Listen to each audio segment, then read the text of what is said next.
எப்பவுமே வந்து பார்த்திங்கன்னா, வீட்டுக்கு வெளியில இருக்கிற அடுப்பில தான் வந்து சோறு செய்வேன். ஆனா, இப்பலாம் வந்து பார்த்திங்கன்னா, வீட்டுக்கு உள்ள இருக்கிற அடுப்பில சோறு செஞ்சுட்ருக்கேன்.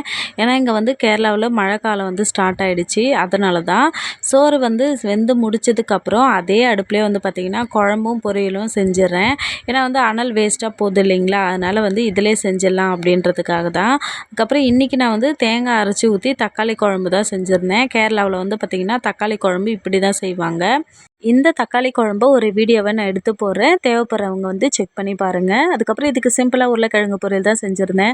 மஞ்சள் தூள், மிளகாய் தூள், அதுக்கப்புறம் மட்டன் மசாலா தூள், தேவையான அளவு உப்பு, இது எல்லாத்தையும் வந்து கட் பண்ணி வச்ச உருளைக்கிழங்குல சேர்த்துட்டு ஒரு பாத்திரத்தில் எண்ணெய் சேர்த்துட்டு எண்ணெய் சூடானதும் பூண்டு நல்லா வந்து தட்டி போட்டுட்டு நம்ம மிக்ஸ் பண்ணி வச்ச உருளைக்கிழங்கை போட்டு 20 நிமிஷத்துக்கு வேக விட்டு எடுத்தால் சூப்பராக வந்து பொரியல் ரெடி ஆயிடுச்சு. இன்றைக்கி காலையில் நான் புட்டு தான் செஞ்சேன். புட்டு வந்து எனக்கு பிடிக்காதுன்றதுக்காக நான் அவியல் தான் சாப்பிட்டேன்.